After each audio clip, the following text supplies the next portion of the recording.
Oggi l'uomo è il maggiore pericolo per le api, ma la desertificazione delle campagne, le colture intensive creano sicuramente grandi problemi, però noi stiamo affrontando un tema nuovo oggi, un problema nuovo per questo mondo, che le api muoiono di fame. Muoiono di fame perché non trovano più nettare, un po' perché le piante vengono tagliate per la desertificazione in campagna, ma soprattutto per l'andamento climatico.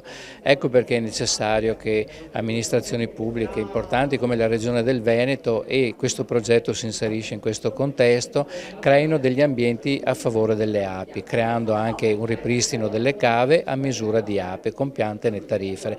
Ma tutti noi possiamo fare questo, perché questo è il vero pericolo, che le api scompaiano perché muoiono di fame. Se scompaiono le api sappiamo le conseguenze quali sono, l'ecosistema ne risentirebbe tantissimo, non mancherebbero solo i prodotti, la frutta, le verdure nelle nostre tavole, ma mancherebbe anche tutta la filiera degli animali, perché sparirebbero anche i foraggi. Ecco perché è importante preservare loro e quindi nel contempo aiutare anche questo mondo, apicoltori per primi.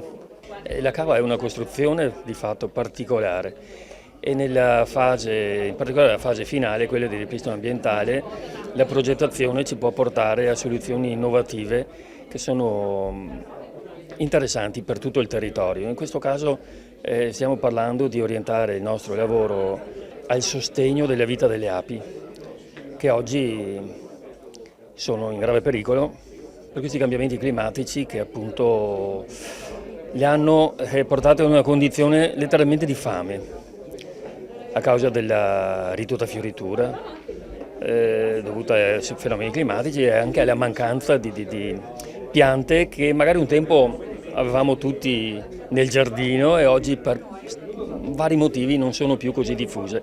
Bisogna reintrodurre, reinterpretare la nostra attività di ripristino ambientale. In sintesi, il progetto presentato oggi, qual è l'obiettivo principale allora?